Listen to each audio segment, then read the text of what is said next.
Да ну, ты знаешь, какие есть места вообще прикольные? В центре. Там Путин приезжает сегодня.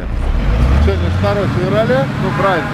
Там, короче, вообще и журналисты, все, короче, вот так же по центральным улицам там вообще не проедешь. Я не говорю, Да я вот, был в центре. а? Я сегодня был в центре. Там вообще красиво.